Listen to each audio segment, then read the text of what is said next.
Good Bully World? This is Zeb. I'm your host of Bully Talk with Zeb Pits. And tonight, my special guest is Tee of Trutwodagame Kennel. T is also a judge for the IBKC and the RKC. We're going to get to know a little more about him, his kennel, True to the Game, life as a judge, and many other topics in the bully world. Let's bring him on here tonight. What's good, T? Hey, what's going on? Can you hear me? Yeah, I can hear you real good, man. Appreciate you, man, coming on Bully Talk, man. Oh, no problem. Thank you for having me. Oh, no problem, man. Let's get right into it. First of all, did you have to judge this weekend? Nah. I'm actually going to be in New Jersey Saturday coming. Okay, so you're going to be judging that show. Mm-hmm. Okay. You're expecting a big crowd for that show, man. Yeah, Dorvan always has a really nice show, man. Very nice crowd. All different types of dogs, styles of dogs, and stuff like that. I'm looking forward to that. He always has a really nice show. Hey, what you think about the show that was in Greensboro a couple of weeks ago? Oh, man, that show was beautiful, man. It was, a lot of people. There was a lot of people, a lot of new faces for me, a lot of great dogs. The atmosphere was wonderful. Very, very nice crowd, big crowd. I think they were saying it was either 500 or 1,000 people there. So it was a lot of people there, man. I'm going to be honest, man. It was probably one of the best shows that I'm going to say I probably ever been to. Just overall, just the atmosphere, the people getting along, communicating with each other, interacting with each other, engaging with each other, talking to everybody. Everybody's pulling dogs out. Overall, it was just a real nice show, man. Real nice. I gotta admit, it really was, man, and that really caught me, I guess, I shouldn't say by surprise, but just the friendliness of everybody going from kennel to kennel like that. It was like, man, it kind of took me back a little bit just to see how people were just generally, I guess, liking each other's company at that show, man. Just really talking and engaging with it. Right, exactly. Because I've been to shows, man, and if you're not into the in crowd, you know what I'm saying, or people, or if you're not engaging with other people, people will walk right past you.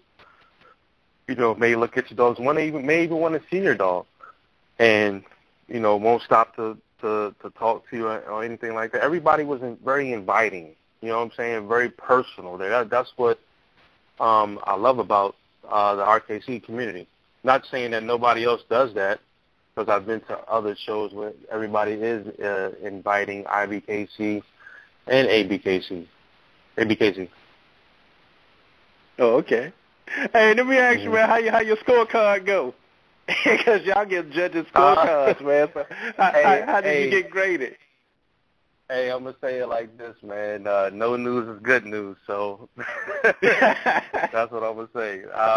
It's funny. I think I had asked Fabe about that. I don't know, maybe early part of this week, I think.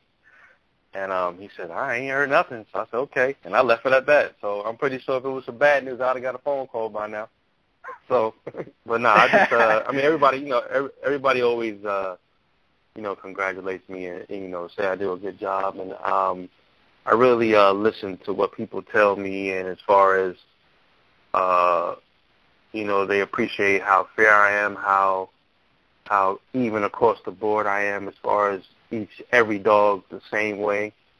So, it was tough, man. I'm gonna say it was a couple of classes that was really, really tough. We had one real big class. I believe it was 16, 18 dogs, I think, in one class. So it was a really tough. There was some tough classes in there. Yeah, you did have it. I must admit, man. I couldn't have been the judge in that one category where they had Boucher, Rick Ross, Boss Hogg, Jack Taylor. That was a tough class, man. I think congratulations to you just mentioned Rick Ross and Boucher. I believe they both champed out this weekend. One XL and one Extreme champion, I believe. Yeah, so they just both camped out this weekend. You still putting in your bid for? You still putting in your bid for judging nationals? Yeah. I mean, like I said, man, I would love to do it, man. I love judging, man. I really do. I just I like it. It's to me, I look at it as competition for myself as far as judging the dogs. You know what I'm saying, against the standard. And for myself, I feel like I'm competing just like the handlers are competing also. I feel like I'm not competing against anybody, but just I'm like, okay, I'm judging this dog against the standard, and I like that. I don't know, man. I like it. It's like a high for me, I guess, if you want to look at it like that. I really do enjoy it. Now we're gonna go backtrack a little bit, and then we're gonna come back to where you are today as being a judge. Where are you originally from, T? I'm originally from Hollis, Queens, New York. Shout out to Spielberg right there. I don't know if he's listening tonight, but he always gives me shit. But yeah, I'm originally from Hollis, Queens, New York. I've been in Virginia since back and forth since 85. Back and forth from New York to Virginia, so forth and so on. But I've been in Fredericksburg since 2001. Yeah, 2001. I've been in Fredericksburg, so I've been in VA for some time. Compare life in the city that never sleeps to down there in the 2 up, 2 down. Oh shit, there's no comparison. no whatsoever. I mean, anybody that's ever been to New York can tell you that, man. There's no comparison. I mean, New York, you got all. I like. I'm gonna be honest, man. I can't stand going home now. Like, I got a limit, like 2 or 3 days. 2 or 3 days, I'm ready to leave because I'm accustomed to living, down here now. It's not everything is so fast paced, hustle bustle in New York. I mean, which I love it, but my patience gets wears thin. And my wife she's from also from New York also, and we both be like, yo, I'm ready to go. I'm like, yeah, for real, let's go. And then we would be out, But I like certain things. I love my pizza. I love you go to New York, people. I got to get a slice of pizza. You got to get you some White Castles, and you got to get a hot dog off the street. Those are the 3 things that you must get if you go to New York, and some cheesecake. I forgot 4 things. I'm sorry. So you got it. But go ahead. No, I was gonna say, where you get the cheesecake from? I mean, the thing about New York, man, every borough has the same thing. You know what I'm saying? So you don't have to go, like, if you're in Queens, you ain't got to go all the way to the city to go get a good slice of pizza or a slice of cheesecake. So every borough has the same thing. You know what I'm saying? I mean, the shopping, the eating, whatever it may be. Sometimes usually people just go to the city to go hang out. You know what I'm saying? So that's just how that is. So, I mean, it's all over, man. I mean, I'm not going to say there ain't no bad pizza, no bad cheesecake in New York, but it's far and in between. Yeah, I got to say, man, we took my daughter up to New York for her birthday last year, man. She loves Harlem, man, more shopping in Harlem more than like down near the 42nd Street area and all that. Right. You go down, you go in the city, you probably see, some celebrities or whatever it may be. You know what I'm saying? That's all fine and dandy, but to the New Yorkers, it's like everyday life. You know what I'm saying? So it's like, oh, okay, yeah, that's such and such. Oh, okay, all right, keep it moving. Whether you speak to them or not, they usually speak. If they on the street, they usually speak to you. As long as you speak to them. So how was it adjusting to life down in VA compared to living in the city? Were you really young at the time when you made that move? Yeah, I was young, but like I said, I was going back and forth my first couple of years because I just couldn't make the transition in the beginning because, I was a kid and, I had my friends, just a different lifestyle. I'm like, I'm going down to the country. They ain't have no public transportation, no trains, no buses, no hoods, none of that stuff that I was used to seeing. So, like my first 2 or 3 years, I really had a hard time. But then, you make adjustments, and that's that. You know what I'm saying? And my father was when we got to Virginia, he took a full-time position in the military, and we've been in Virginia ever since. We haven't been able to go anywhere else because of he just stayed in VA, which was cool. But I got a lot of good friends here in Virginia, man. Well, in the DMV as a whole. Hell, I got a lot of friends everywhere, really. So this is my second home. Born and raised in New York, but VA is cool. Hey, so let me ask you, did you play any sports in high school or anything like that, man? Yeah, I played basketball. I played basketball all through junior high and high school. I graduated. I graduated from Hayfield up in Alexandria. Oh, okay. Yeah, I graduated from there. Yeah, I played basketball. It's funny, man. I played basketball, and then I went on and went to the Navy. Came home, started coaching AAU basketball. Once I started coaching, I never really played basketball anymore, which was kind of weird for me. I woke up one day and decided I didn't want to play no more.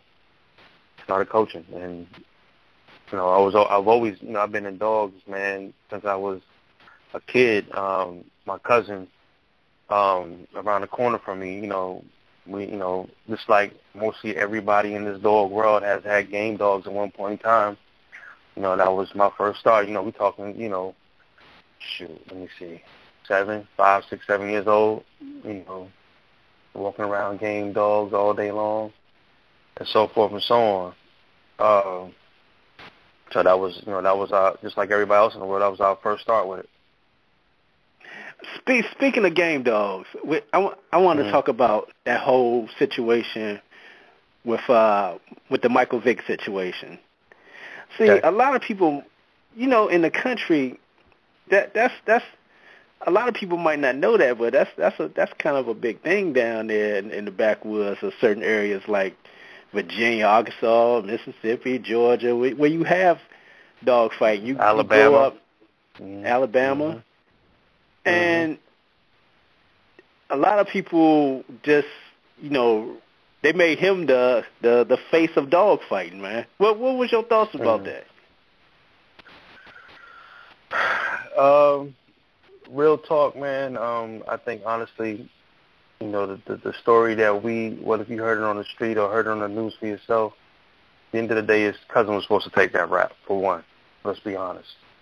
For two, these guys that, these celebrities, professional athletes that own these game dogs, they just own them.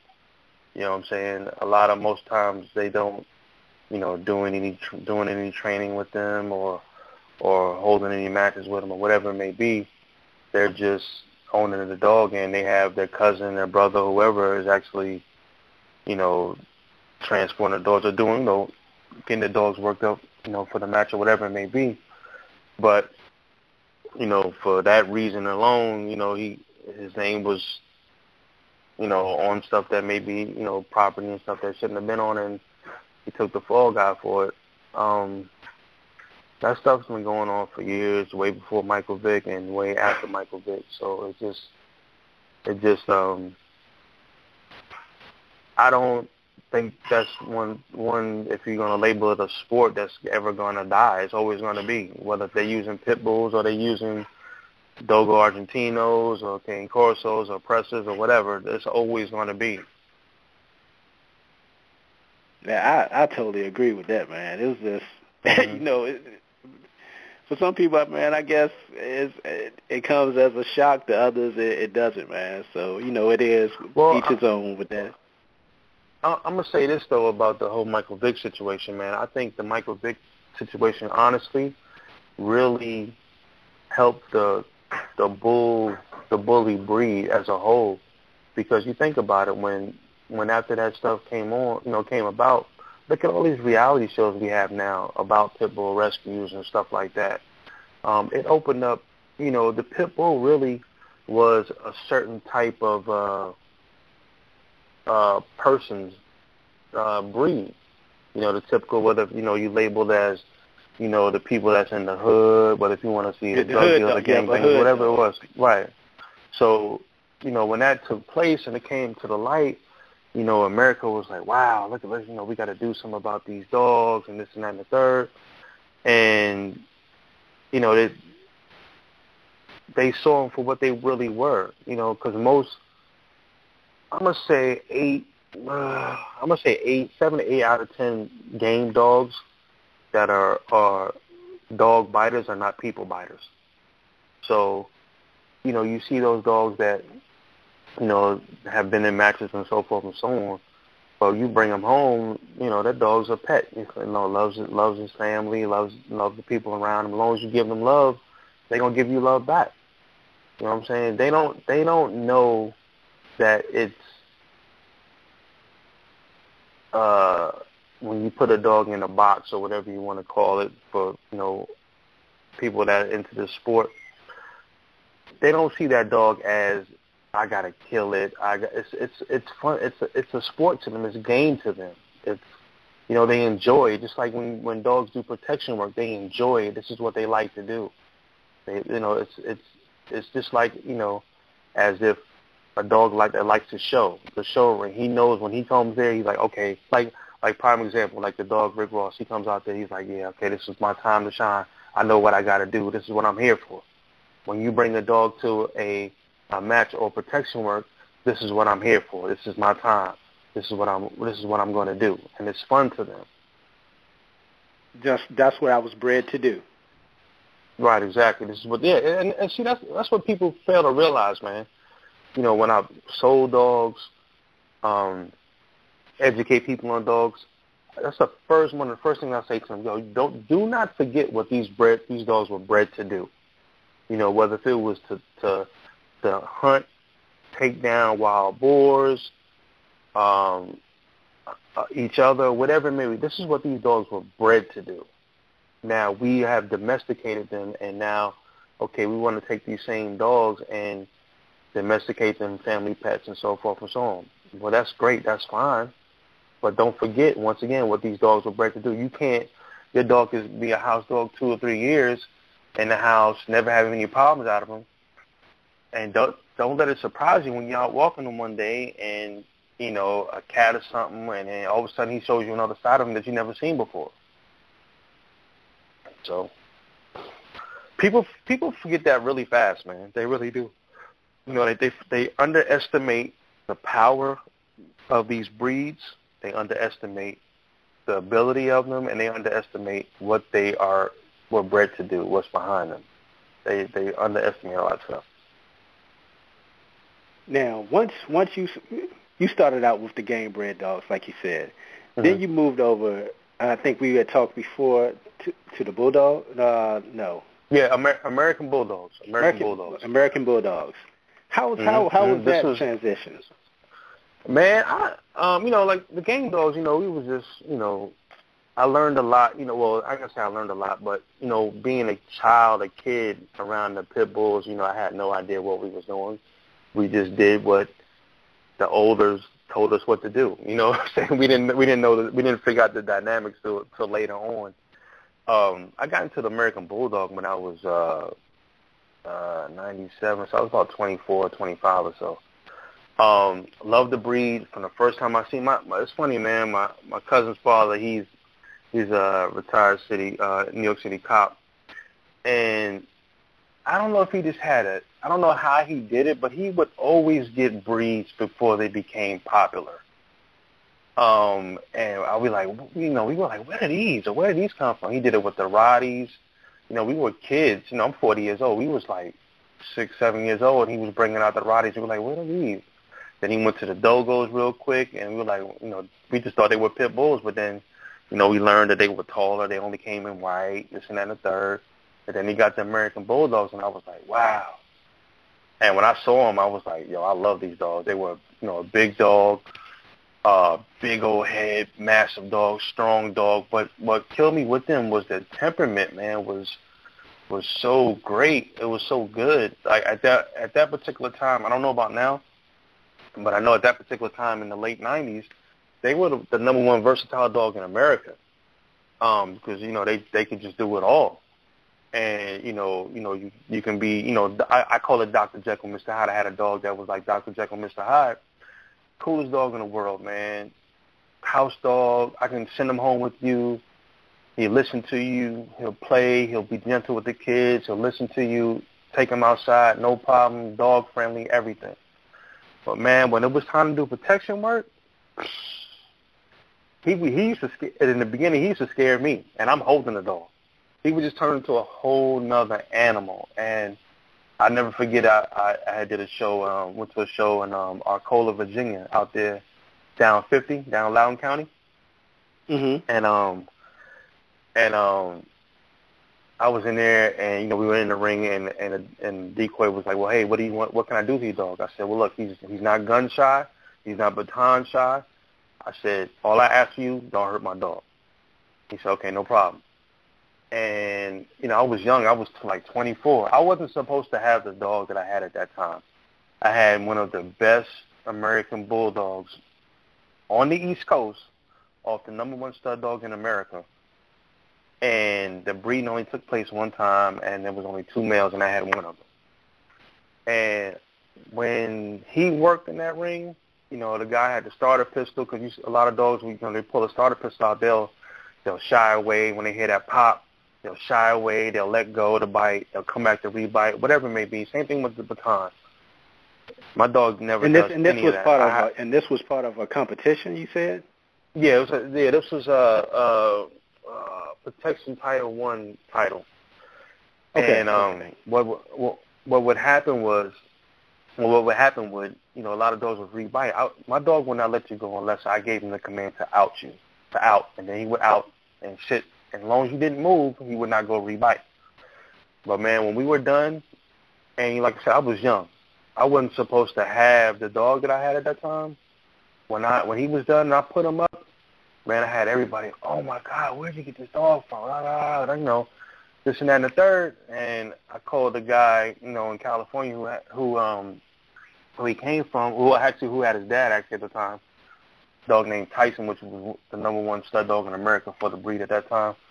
And he's produced a lot of great dogs. I called him up and told him, I immediately bought a female from him. And then he ended up coming out there next year, and then he saw it for himself, and he was like, yo, he wanted him back, and I was like, nah, no way. There's no way. I love that breed, man. I like the bullies. I got introduced to the bullies, what is this, 2014? In 2009. It's weird because I hadn't even heard of them before, and I had just got out the American Bulldogs. I was going through a divorce, and I just threw everything up in the air. So I got back into the dogs, and I was like, wow, okay, let me look at these. And I've always been a blockier head dog, a bigger muscular dog. So, and I've always been the type of person that, okay, when I had the American Bulldogs, I had the Johnson line dogs. So there weren't a lot of Johnson dogs on the East Coast. They were always in California. But everybody on the East Coast liked the Johnson dogs. So I said, okay, well, this is what I like. I'm going to go get these dogs and bring them here, and that's what I did. So I like that style of blocky heads, and for me, the Gotti dogs did it for me. So that's why I went Gotti, strictly Gotti line. So that's what I do now. What was the first dog that caught your eye as a bully to make you say, I think I want to really get into dealing with bullies? Jeez, that was a man. Let me think about that one. Oh, man. I got turned. The very first bully I saw was a dog named I think it was Don Julio, the first dog I saw, and I actually got a granddaughter off him now. Don Julio was the first dog I saw as a bully, and then once I saw him, I just started like that day doing a lot of homework. So then I saw who was back there? It was a dog named Hammerhead, which is an XL dog. But I'm like, okay, I started noticing that there was different sizes of them, different looks, and a lot of different. There wasn't a consistent look of them. I can go small, I can go big, I can go medium bone, big head, so forth and so on. So I started just putting it all together and started to figure out what I liked. So then, let's see what came. There was Dax was young back then, was coming up. So I'm like, okay, I gotta, just like you gotta start seeing these dogs in person. Who else was back then, man? There was a dog named Grizzly, which is actually a Don Julio son, which is one of my favorite males. A lot of people got to see this dog. Dog's a very, very nice dog, man. A good buddy of mine out there named Jason of Monster Pit Kennels in California owns him. He's a very nice dog. But, those are my style of dogs. I mean, a dog, a man's dog, not a little pocket, short back dog, because I'm a firm believer in my house. At my house, you got to earn your keep, man. I mean, let's be real. I mean, nothing against, the small dogs are cool. You know what I'm saying? That's what you like, that's what you like. But if you're coming to my house, whether it's a house dog, outside dog, and I got a dog that's 12 inches, 13 inches, 40 pounds, and it's not a game dog, it's a bully with a nice structured head, I'm like, oh, really? I'm just going to laugh. I mean, I'll pick the dog up and take him with me. You know what I'm saying? You gotta at least look like you're going to do something at my house. You know what I'm saying? At least look like you got to have the presence like, yo, I will bite you if you come in here. Not saying that I will, but I will if you come in here. Give people something to think about, man. Even though none of my dogs are like that, so everybody knows that. So now, everybody knows that now. All my dogs are real cool, but at least look like you're gonna do something. That's all I'm saying. That's interesting. You said that about Gotti Line because you right there in the heart of Razor's Edge country, right there. Right, and I'm gonna be real too. Nothing against edge dogs. That's another reason why I went Gotti, because once I did my homework, like I said, I OD'd. My wife was like, I can't believe you're on the computer like this. And then I saw that, okay, ABKC, Fredericksburg, Virginia, Dave Wilson, Fredericksburg, Virginia. I was like, Razor's Edge. I was like, wow, I'm right here in Razor's Edge stuff. I said, well, that's more of a reason for me to go Gotti, just because, and, this is before I knew anything. I said, okay, I know I had to be surrounded by Razor's Edge blood. I had to be, because it started here. So, therefore, let's see whether if it's watered down or whether if it's not watered down. Let me go see what else is out there. And that was another reason why I went Gotti. Yeah, because I know the first one I saw was Juan Gotti, and I said, I got to get something like that, because I'd never seen anything like that in the D.C. area in my life. And I wound up getting a Gotti grandson. I was like, yes, okay. I truly understand what you mean about that. Mm-hmm. Mm-hmm. Yeah, now, go ahead. Now, I was going to say, now, once you got into dealing with the bullies, did you completely get away from the American Bulldog altogether? Did you give them up? No, I didn't give up. Well, as far as owning a dog, yes, I don't have any American Bulldogs. They're always on my mind. Is that there's some me right now? I don't like how most of them are looking now. They're looking a lot more leggier now. I was talking to it's funny. I was talking to a guy I know from back then, Will Barbosa. He's in I think Will's in Ohio, and me and him was talking about a couple months ago about how the breed looks now. He was like, yeah, he's actually doing this. It's called the Pacific Bulldog now. He's doing those. But I did find some really nice American Bulldogs in Pittsburgh. I think they're called Steel something Kennels, and they're really nice. Broad, out of bone. They don't look like they're too tall, but they're wide, big old heads. I might be going to Pittsburgh in May, so if I go out there, I'm definitely going to go to try to see them, because I like those dogs, man. I like them. They're massive. They're just a big dog. But the flip side to that is, and it's nothing with me. It's just how the bully world is now. If you have anything else on your yard besides an American Bully, and you produce that dog, or that look, they're going to say, oh, he cheated, or this person cheated. He used that American Bulldog, or he used that. Nah. I'm not into trying to, for one, make my own breed. I'm not one into mixing other breeds together. Never have, because I feel like if I want the dog to look like a certain breed, then I'll just go get that breed. You know, I'm cool with the American Bullies. You know, I don't want a tall American Bully. If so, then I'll just get an American Bulldog. You know what I'm saying? Because to me, once you start going up, if you start going up on dogs, like to me, American Bully is a I say average height dog.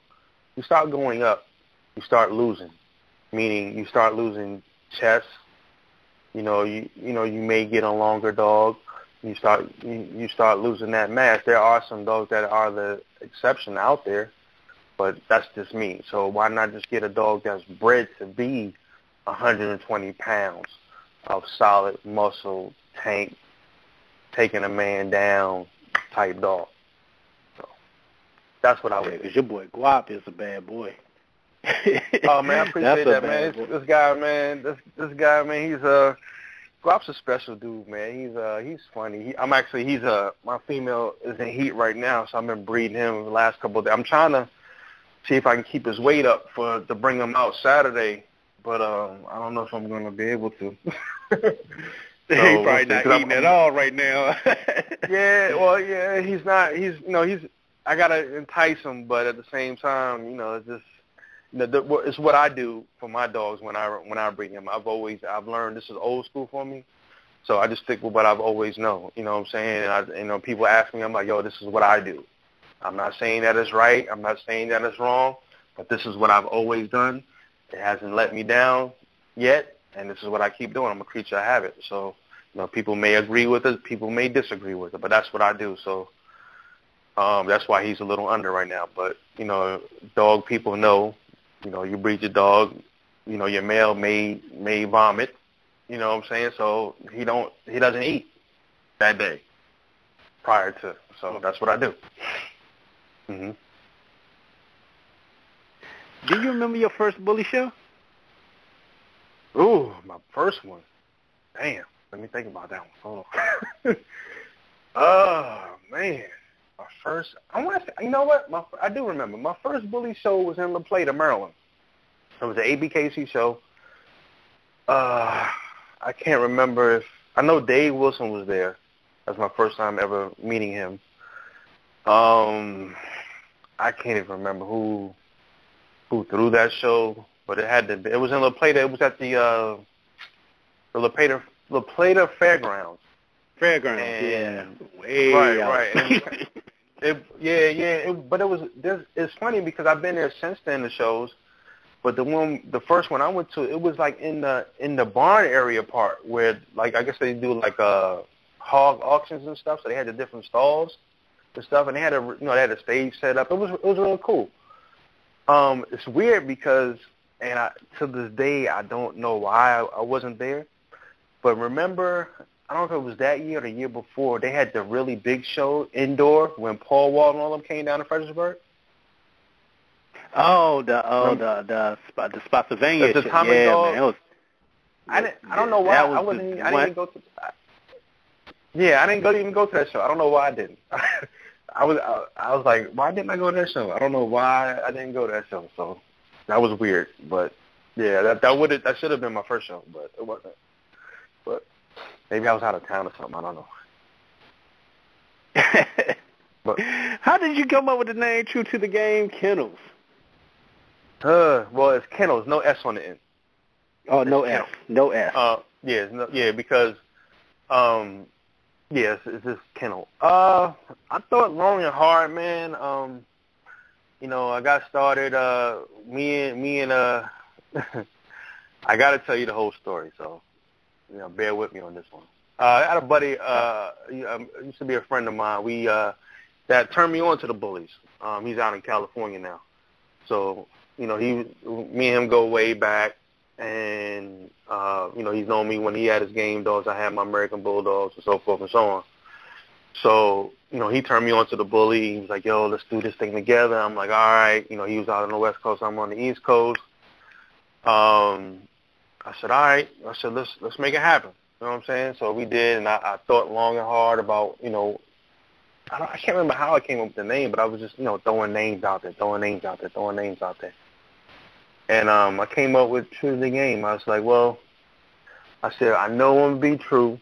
I'm true to myself. I'm going to be true to the breed and what I'm going to do. I know I ain't going to be doing no bullshit and, nothing crazy. So I said, there it is. And I still do on the East Coast. My team here is my kennel partners is Rob. I got Rob. I got Pun, Deontay, and Davon, which is in North Carolina. So that's who True to the Game Kennel is. The person who I started with in the beginning, we are no longer affiliated, but I guess he feels like he can still use the name, or he said, me and him had spoke about it, and he was like, well, he calls himself True to the Game Bullies. We had some issues and so forth and so on, so we parted ways. You know what I'm saying? And that's that. I did not want to be associated with that, and that's that.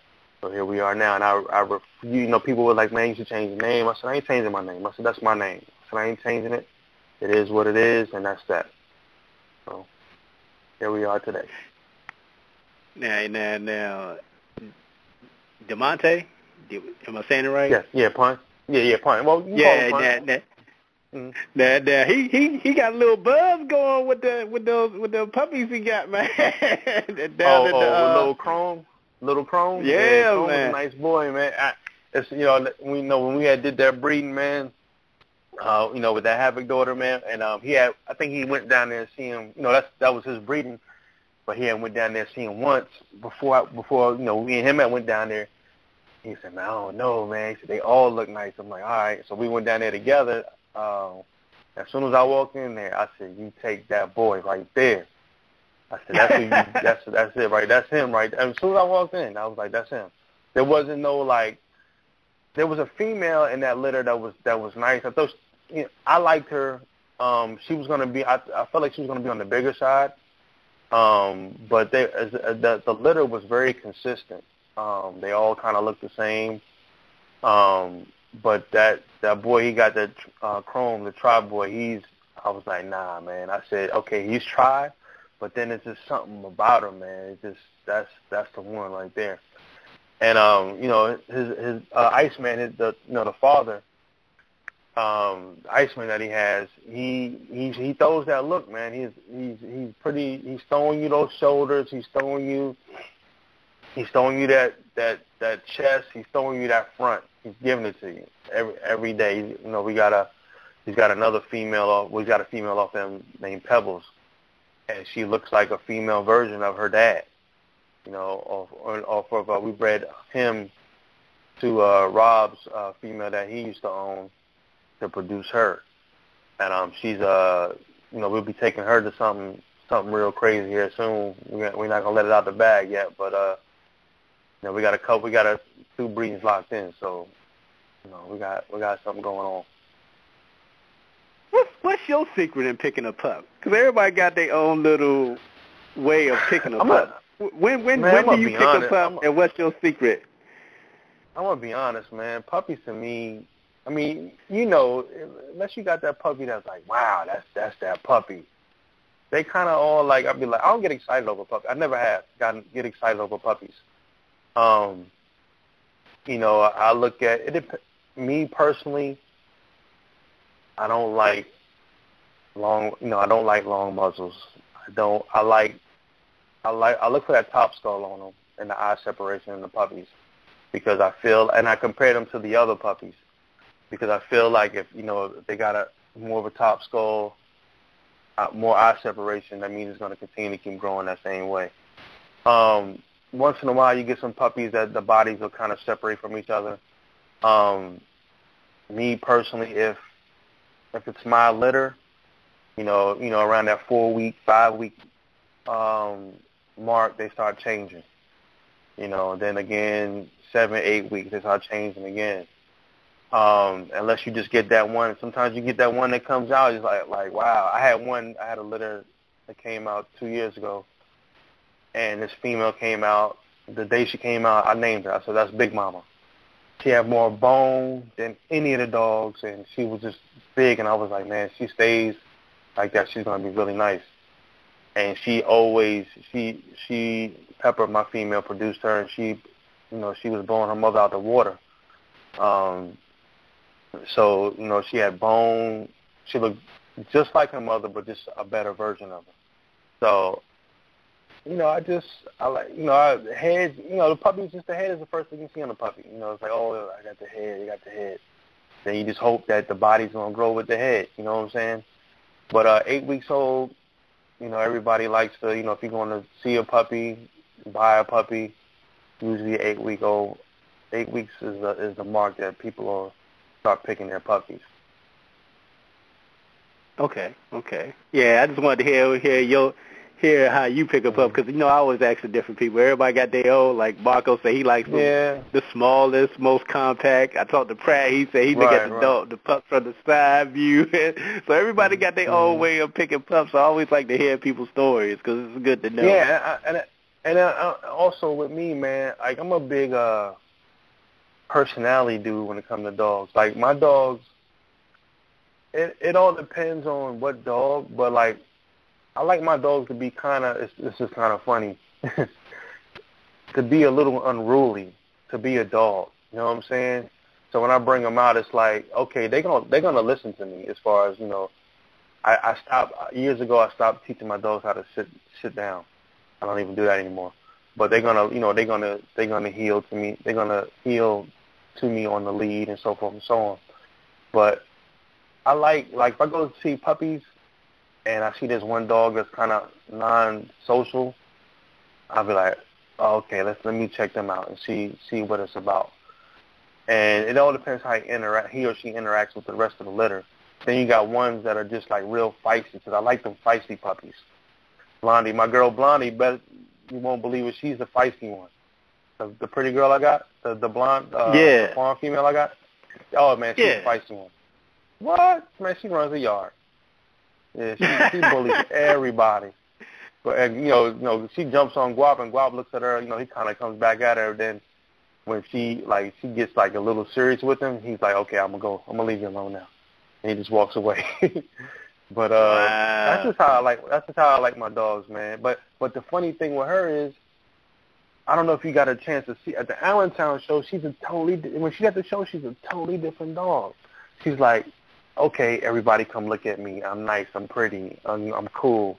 You know what I'm saying? And she's chill. But here at the house, what? She's out here catching birds. She run the yard. Yeah, exactly. Yeah, she's crazy. And then she's so fast, man. She's so fast. She's crazy. But I mean, that's how I like them, though. That's how I like them. Now, what made you want to become a judge? Man, I think I had the bug, back with the American Bulldogs, and probably didn't realize I had it, because I had started, once you start doing protection work, you start, you start yourself, you become a decoy for helping other people out. And then you start, you become a sponge. You start taking all this information from other people, other handlers, other trainers, or whatever. So I was really into showing real tough then. I was like ODing on showing. I was like, wow, this is really cool. I would pick the judges' brains, and I was going to Ohio. I was going all over the place. And I said, man, I can do this. Camped out some bulldogs, put titles on bulldogs, and so forth and so on. And then, I had my break in between. So then when I got back into it, I went to a couple of shows, and I'm gonna keep it real. I went to a couple of shows, and I saw dogs that were placing or winning that I felt that I probably shouldn't have. And we've all seen it with our own eyes, whether whatever registry it is or whatever. You see people talking, whether it's before the show or after the show, to the judges and so forth and so on. So to me, I was like, well, it doesn't seem fair. Because I'm not saying that you can't be friends with another person or people or that own nice dogs or whatever it may be. But at the end of the day, you're coming there as a judge to judge these dogs against the standard, whether it's pocket, standard, extreme, whatever it is, XL. You're not judging your friend's dog against the other 4 dogs and, okay, that's my friend. You're not there for that. You're there to judge that dog at that standard. And you have to be, you got to be kind of an asshole. When you and I, we could sit here and chop it up all day long. Hell, you and I could have went to dinner the night before. When you come to that show ring and you bring your dog in there, that shit goes out the window. You know what I'm saying? You're on an even playing field. Well, if you're mad at me, you shouldn't get mad at me. You know what I'm saying? Because you should understand it's all about being professional and me handling my business in that ring, whether if your dog is the best dog that day or not. And then I like to think that our friendship is a lot better or a lot or stable enough so if I don't pick your dog, we can still go chop it up after the show or the next day or whatever it may be. That's how it should be. But and I'm gonna be honest too, man. Just like anything else, a lot of people in this game, I think, they think their dogs are a lot better than what they actually are. You've seen it with your own eyes. People are putting their dogs in the ring and maybe shouldn't, but that's what they want to do. That's what you cannot stop them from competing and wanting to compete, but when you're walking in the ring and your dog looks one way and the other 3 or 4 or 5, 6, 7, 8 dogs look a certain way, you got to start looking at what you have in your yard. What's another thing that people should be aware of when they bring their dogs into the ring? What's some things that really not tick you off, like this really annoys you, I guess? Man, I'm really easy, man. What I don't like, I don't like to see. What ticks me off, it really bothers me. A dog that's really is a train wreck. There's a train wreck, and then the people still, for one, have this dog, whether they bred it or not, and for 2, think that this dog is the shit or whatever, or that's in their eyes, but then they're going to show this dog. Just because your dog is bowed in the front, meaning their bones are not straight up and down, they are bowed out, that doesn't mean that your dog has a wide spread. That means your dog is not, what's the word I'm looking for? It's not correct. The rear is cow hawk or whatever. Your dog is not correct. But people I don't understand how they don't see it when they're in the ring and they see dogs that are correct, and then they bring this dog in and that's a train wreck. The sway, the super duper sway back, the long back, whatever it may be, and I'm like Eastie Westies, whatever you want to call it, but I'm like, wow. And with this breed, you're gonna have some flaws and so forth and so on. I heard one day, it's just funny. I forgot what show this was at. We went in, I think South Carolina. Me and Chris Hodges was out there. We were just talking, and we heard somebody say, "Oh, that dog is perfect." Me and him both immediately started laughing. He's like, "There's no such thing as a perfect dog. I've never seen a perfect dog. Never. Every dog has a flaw. Just that's how it is. So it just, I don't know, man. People think their dogs are better than what they actually are, and some people can take it when they ask you. And I always give. I'm not a dream crusher kind of guy, meaning like, give it to you brutally honest. You know, that's just not me, because at the end of the day, if this is what you like, then this is what you like. You know what I'm saying? I'm not, hell, you may not like my dog, but this is what I like. So, but, you know, you've seen some train wreck dogs out there, and, you know, as long as you come at me with respect, then I'm going to give you the respect back. If you come at me crazy and your dog is a train wreck, I'm going to let you know. Bottom line. Let me ask you, what registry did you become a judge with first? First, I was an RKC judge, and then I went over to IBKC. Yeah, RKC. Yeah, Sigmund Platt brought me in. You know, well, it was a combination of Sig. It was all kind of together. Sig, Irv, and Fade. Boom, boom, boom. That was all, you know. And I met Sig, I can't remember when I met him in the beginning also. And, you know, told him what I was trying to do, and, you know, we went from here I am, you know. And then the same thing with the IBKC. You know, got my first IBKC show was, I think, in Virginia. Bobby Deans threw that show, and I had brought John Easterly in, and I had Stewart under John Easterly. Met him for the first time. Simplified a lot of things for me, man. Even, you know, I was real critical on, you know, breaking down the dog and making it harder for myself than what it actually was. And he was like, no, you know, you can rip them apart the same way. Just do it like this. Boom, boom, boom, boom. I was like, wow, this is a lot easier. So that helped me out a lot. And then, you know, I've judged shows. Go ahead. Oh, I'm sorry, because I was going to say, I remember I talked to you after the show down in North Carolina, and I said I saw something that was interesting that I hadn't seen at a show before, where you actually had the dogs turn around to show a rear shot. I mean, I understand, like, at the other shows, the judge will walk around the dog to see a rear shot, but you actually had them all turn the dogs around to show a rear shot, and I was like, damn, that caught me off guard to see that, but it was interesting to see a dog from the back side like that, for the whole crowd to see from a dog. Right. Well, man, I mean, I'm gonna be honest, man. You do certain stuff, like you do certain things for yourself, but also because you have a lot of people that are watching you and watching the dogs. Okay.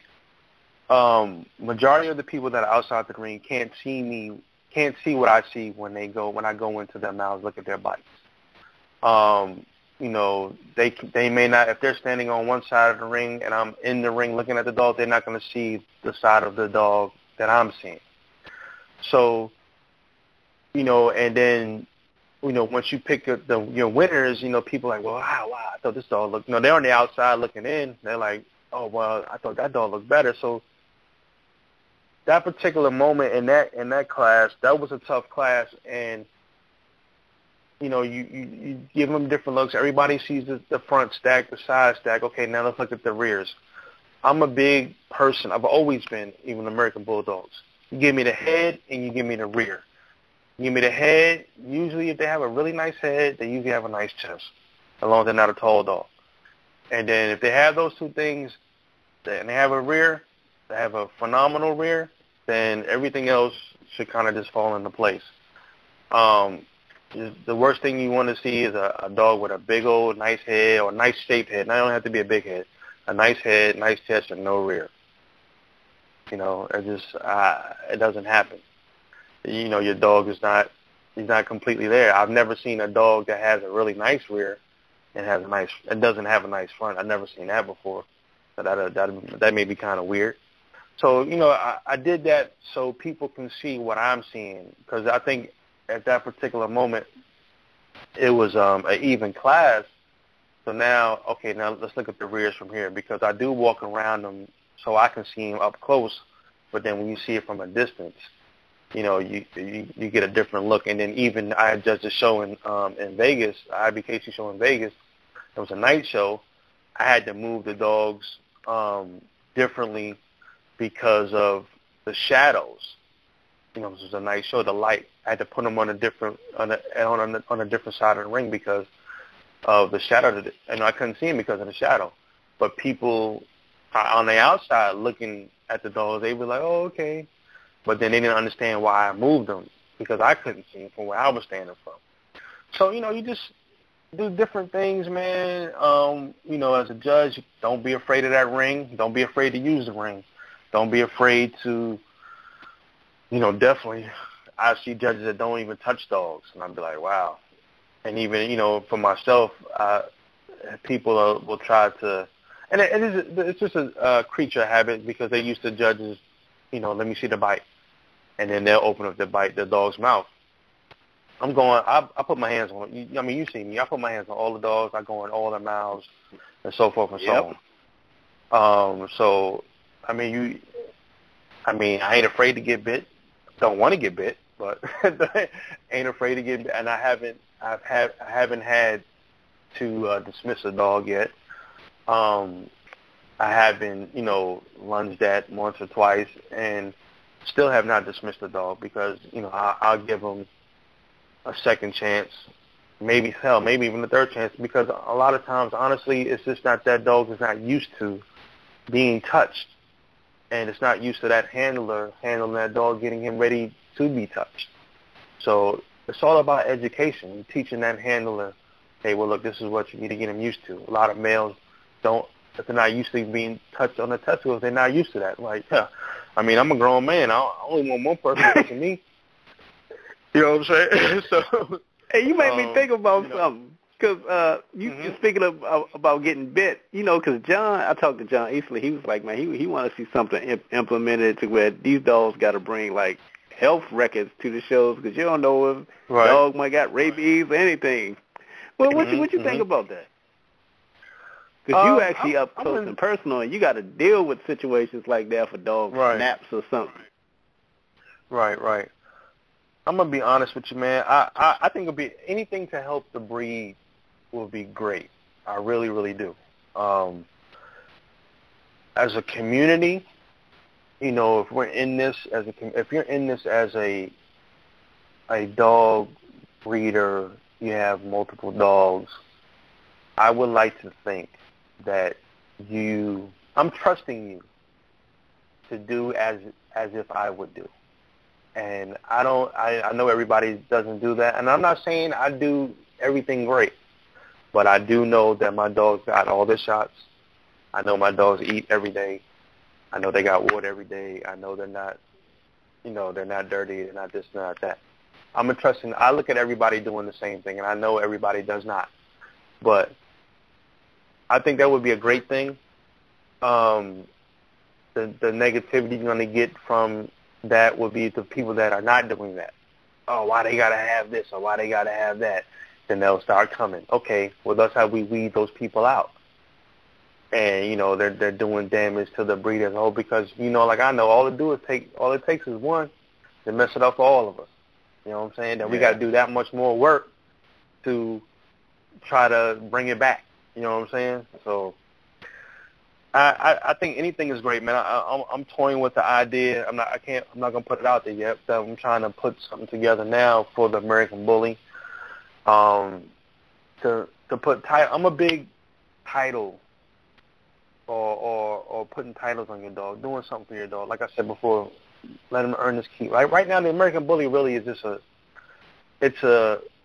beauty contest, so to speak. You know what I'm saying? Let's come to the shows and that's that.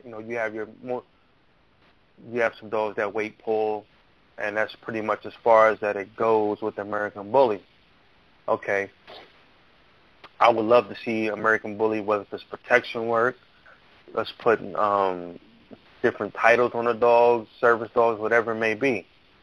Because, that'll just open up the forum for the breed as a whole. If we just stay in the box as far as going to shows and doing weight pulling, then that's where we'll stay at.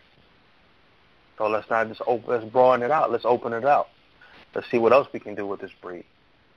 So that's interesting that you said that because I was talking to Wayne Kavanaugh about that. He was talking about that the total dog concept, That dogs that just not looking pretty, but also can do stuff, a functional dog. Right, exactly. Now, I mean, me personally, for this, the American Bully, a pocket bully, with a short muzzle, 2-finger muzzle, I don't think he'll be that good as far as in protection work. Because for one, it's going to constitute him coming off all 4 legs and getting a good bite. I don't think, not saying that they can't get a good bite, but I don't think they're going to have the muzzle length to hold like how they need to hold onto a sleeve. And, them being so short to the ground, are they going to be able to get up off those legs and get to that sleeve? We got to hold the sleeve down to them. That's not really doing anything. And then, let's be real. The American Bully was bred. They bred a lot of the game inside of them. You know what I'm saying? Yeah. So then you got to teach a dog how to be game. You can't do that. Either the dog's got it in you or he doesn't have it in him. You know what I'm saying? You got dogs that people think they're game and think they're going to do this, and the first time you pull a sleeve on them or you try to agitate them, you ruin that dog, and he's done. Can't do nothing with him now. And people are like, oh, my God, I've seen it happen. Oh, what do you mean he won't bite? He ain't going to bite. He's ruined. He's not going to bite. He doesn't want to do it. So, we've domesticated the pit bull and made it shorter, wider, bigger head. Gave it the bulldog personality, mentality, lazy. You know what I'm saying? So that's cool. Bottom line. I mean, that's. Go ahead. Oh yeah. Let me ask you, T. What's the most memorable place that you had to go and judge a show? Oh man. Like that. Like whoa, that was interesting. No, well, I'm going to say as a whole, the show, I did a show in Puerto Rico a couple of years ago. And believe it or not, man, they got a lot of dogs in Puerto Rico. A lot of dogs. A lot of good dogs. It was a night show. And I think I started that show, it was a single show. Memo came out. I think I started that show, 8, 9 o'clock maybe. I didn't get out the ring until like 2 in the morning. Damn. Very, very long show. Every class was big. A lot of good dogs.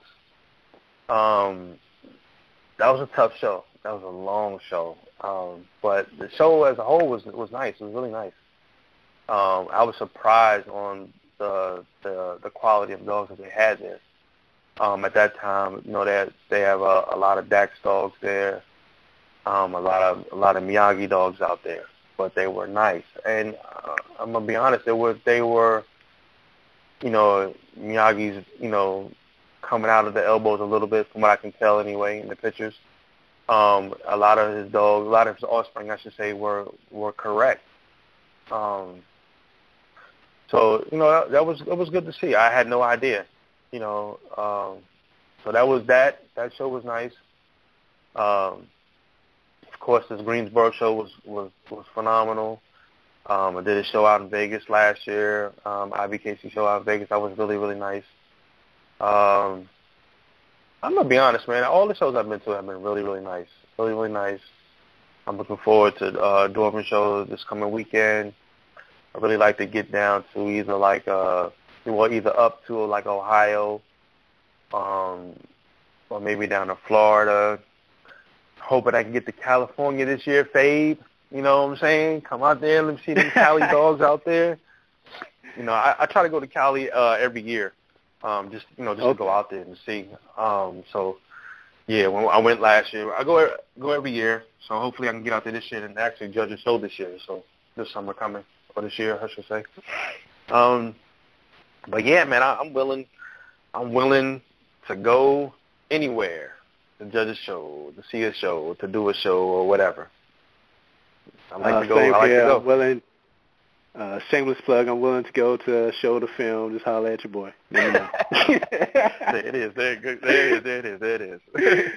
Hey, man, I'm gonna get a little more serious with you now, T. Man, I'm gonna get a little more personal. Let me sit down. Hold on. Let me sit down. Let me drink some water. Now go ahead. I mean, because we talked about it before, man. What's the toughest thing you had to deal with, man? The toughest thing, man.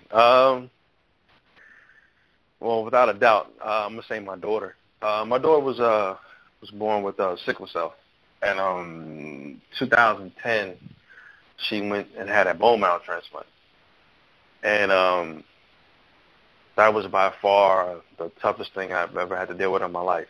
At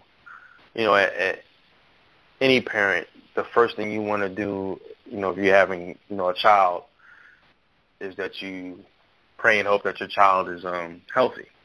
When she was born, we knew she had sickle cell coming out the gate. We knew the possibility before she was born that she was going to have sickle cell. Sickle cell, I don't know if people are not familiar with this, a blood disorder. And instead of your blood traveling normally through your veins, they sickle, and it's like a roadblock, a 10-car pileup, and the blood gets backed up, and it causes pain crisis, and that can escalate to respiratory issues, strokes, anything, organs failing, so forth and so on. So my daughter had the transplant in 2010, and she had a really, really hard time with it. She was instantly, they do a test 30 days after the transplant to see if if she's cured, and she was cured, but she had developed what is called graft versus host disease. And what that is they, when you get a bone marrow transplant, they give you chemotherapy, just, like a cancer patient, to kill off your existing bone marrow. And when the new marrow from her donor entered her body, the little bit of marrow that she had for her existing marrow was trying to fight it off. And it causes a reaction in the body, and that's what they call a graft versus host disease.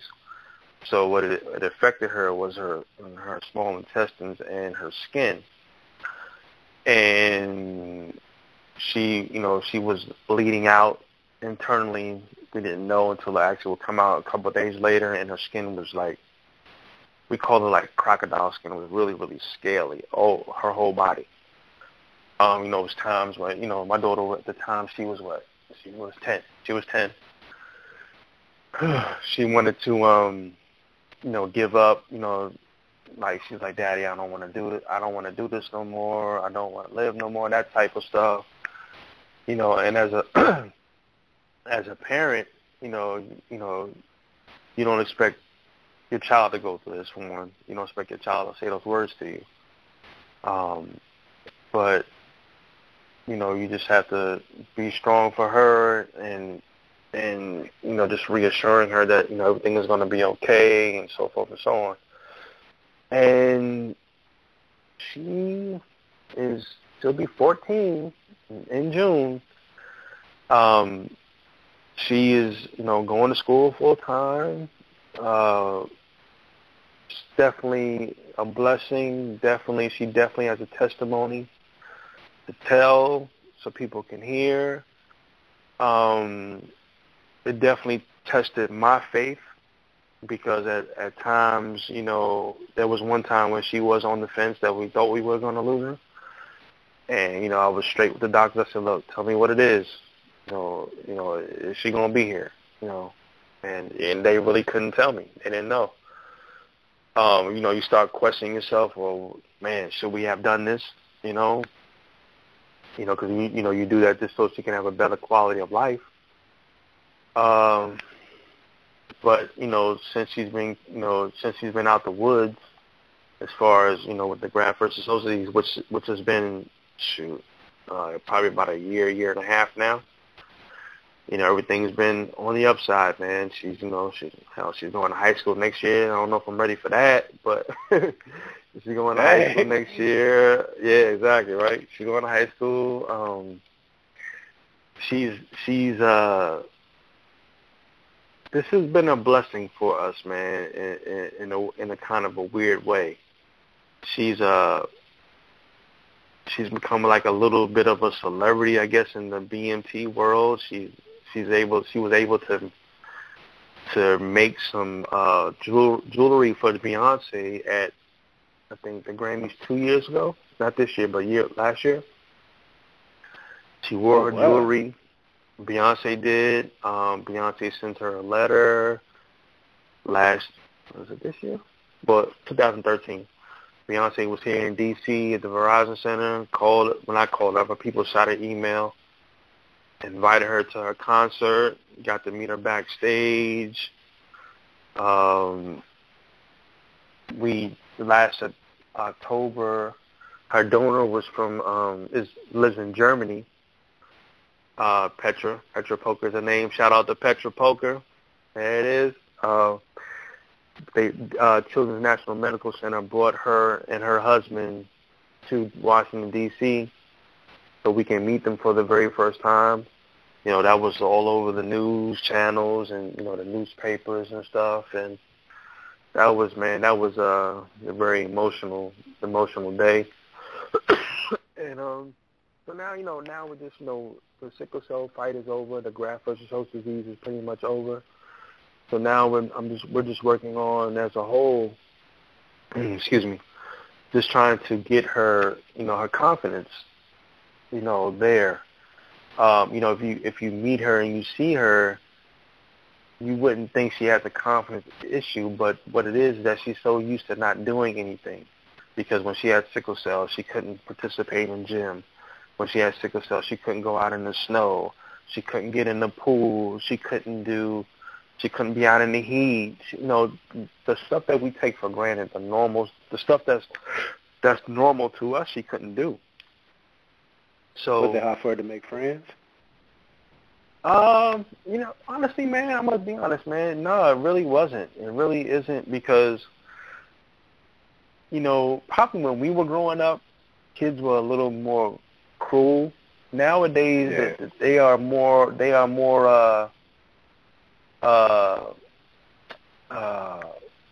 the word I'm looking for? They're a little more, and they want to investigate a little more. They want to know what's going on with you. They want, hey, what's going on with you, Jonathan? What's going on? So I had to teach her how to talk to them, to tell them. I said, because people are going to stare at you. Well, I know she's not listening, but she wears weave or wigs or whatever it may be because her hair is quite not there like what she wants it to. So people can look at you and tell that something is going on with you. And I said, people are going to stare at you and because they want to know why. What's going on with you? They just don't know. So I said, if you feel up to it, you don't be rude. You be very polite and you just let them know I had a bone marrow transplant, but I'm doing better now. And that's it. I would, even when her and I are out together, I see, adults or parents are staring at her and so forth and so on. And I just go in there quick and I just, if they, I don't go out my way. But I would just say, hey, she had a bone marrow transplant, but she's doing real good now. And they're, oh, okay, great. I'm so glad to hear that. And, I leave it at that. So, I had to teach her that stuff like that. But she's a very social person. She's, of course, she's afraid of going to high school next year. And, she's been cheerleading in the league football for a couple of years. So she's thinking she wants to try out for high school cheerleading. But, her nerves are just, scared of the unknown. Because everything we had to kind of do for her all her life, and give her because she couldn't do on her own. So now it's like, the gloves are off now. Go out there and do it. You know what I'm saying? Go out there and have fun. Go out there and, fall down and, break a no, I hope you don't break an arm. No, don't do that. He said, don't do that. Yeah. But just go be a kid. You know what I'm saying? Be a kid. And she has to catch herself. Even like, well, Daddy, I can't go through this. I'm like, yeah, I said, go ahead. Sure you can. You'll be fine. Go ahead. Go. Just like when we went to the show in Greensboro, I said, you'll be fine. Go ahead. I said, ain't nobody going to let nothing happen to you out here. I said, you know, you go pet a dog, you know, they ask them first, can you pet them? I said, because you remember, all these dogs here are not our dogs at home. You know what I'm saying? You can walk up on any of our dogs and no problem. I said, but, you know, you're in an atmosphere with a whole bunch of dogs, so you always ask somebody. And she's been, you know, she was born when I had my American Bulldog, so she knows. You know, she's always been around dogs all her life. So that's, let me ask you, I think that's it. Because when things got real tough, man, how important was your faith in God during that time, man? Because I know it had to be tested at one point, man. Oh man, yeah, definitely, man. It's you know, it's funny. I grew up going to Catholic school in New York, and I just strictly went to Catholic school because my parents didn't want me going to public school. So you know, I grew up like that, but it definitely did test your faith because, you know, you're in the BMT ward, and I think it's about 15 beds or so in there, and we were in there we went in May. We went in May. We were able to come home around July for like 5 days, and then we went back in there, and then we didn't come home for good until about a couple of days before Christmas that year. So we were in there for about 5 or 6 months, you know, and when you're in there, you develop relationships with other parents, other families, other kids that's in there, and then you also watch these families lose their children. You know, their children pass away. And, you know, there was one stretch in there, and I think it was a 4-day time, 4 days or 5 days, they ended up losing 4 kids. And at that time, my daughter was in a bad way, and I was like, I was on my knees hard then. I said, look, I'm not saying, put my daughter above anybody else's child, but, please don't come knocking on my door. You know what I'm saying? And it was rough, man. I mean, parents, you develop relationships with parents. You vent to each other. You guys are crying together.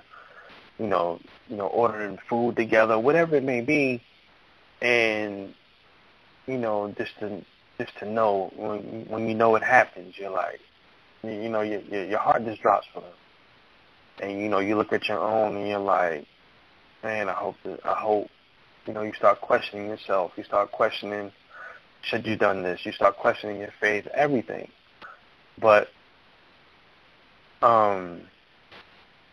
what I learned, you just talking with other parents and people, my peers, really, guys my age, that were really deep into church and so forth and so on. They said, man, God got a plan for her. Don't you worry about nothing. And that really caused me to believe and really let it in his hands, leave it in his hands, because I knew I had no control of it. It was going to be what it was going to be, and that's what I learned, and I gave the faith, and I gave him the faith, and he did not let me down. I believed. Once I believed, at one point in time I didn't. I was like, I didn't know, but that this what caused me to believe. It made me revisit my faith and understand. It really did. Hey, man, I really appreciate you telling your story tonight, because we got like about good 6 minutes left, man. Is any last words you want to let the people know about, man, before we wrap it up? Man, first I'm going to give a shout out. Sickle cell, anything. Yeah, first I can give a shout out to my wife, first and foremost, because without her, I couldn't be doing the things I'm doing, which ain't a lot in the dog game. But without her blessing, I couldn't be doing what I'm doing. Second, my whole team, my whole True to Game team, Rob, shout out to Rob and Amanda. They just had their firstborn son yesterday, I think it was. Please forgive me, Rob, if I think it was yesterday. little Aiden is the newest member of the Trutwodagame family. They just had that beautiful baby boy yesterday. Pun, shout out to my man Pun, Davon, my son Amir. I forgot to mention my son Amir, Trutwodagame also. He's the one that takes care of the dogs, man. He's a blessing to me too. He deals with them daily. He's out there daily with them. So, all the whole bully community, whether if it's the RKC, whether if it's the IBKC, whether if it's the ABKC, the USBR, shout out to everybody else. Shout out to you for bringing me on here tonight. I'm going to say Caesar at the Bully Tunnel, Erica at the Bully Tunnel, LeVar Bully Girl Magazine, F.W. Spielberg, to everybody, man. Just, come check us out. Come go to a show. Even if you're not in the show with your dogs, man, just go there, go to the show, check it out, meet some new people, have a good time. Just engage yourself in it, man. Just engage yourself. Don't let it consume you. Just engage yourself in seeing what you can do better. Maybe you can do something better. Maybe you can't. And always listen to people. I'm learning something new every day. If you don't learn something new every day in your life, then you ain't doing something right. You can learn something new every day. So, hey, man, once again, man, thank you, man. Thank you for coming on tonight, man. I really appreciate it, man. Thank you, and I'm still waiting for you to come on down. I know it's time. Oh, yeah, we got to get our schedules together, man, so I can come on down to the ranch, right? Man. I know. Hey, are you going to Jersey Saturday? I won't be. I'll be on a marriage retreat, man. So you going on marriage. That's a good thing. No, that's a good thing. Man, we do that. We've been doing that every year for about 12, 13 years. It just happened to fall on this weekend, man. Yeah. Yeah, so, I got y'all have fun at the show, my man. 10th anniversary. Yeah, it's gonna be a blast, man. It's always gonna be a good show there. But yeah, definitely. Whenever you whenever we can get it together, you come on down for sure. You know that. Have a cookout or do something. You know that. And then, all right, man. Appreciate your time. Yeah. All right. Well, I was just asking about your folks, with the child that has sickle cell. Did he ever anything about that? We can talk about it another time. She got in contact with him. She actually got an appointment with them, and I told him to give Jocelyn's name and just waiting to hear back when she get her appointment done. I really appreciate that. That's all right, man. Yeah, that's all right, man. That's cool. That's all right. All right, Zeb. Well, like I said again, man, appreciate you, man, and just keep doing what you're doing, man. I guess I'll. What's the next show you going to? Ooh, we'll talk. Oh, okay. I'll let you know. I got to look at the calendar because I work every other weekend, so I got to look at the calendar. Yeah, I know. All right, yeah, definitely. All right, brother. Well, you take it easy, man. All right, man. Appreciate it, man. Once again, thanks for having me on. No problem, man. Thank you. Right. Peace. That was Tee of Trutwodagame, man. I really appreciate him coming on tonight. I want to thank my listeners for tuning in tonight. As you always know, we go out on a positive note. I got a different song tonight, man. Hey, man, check this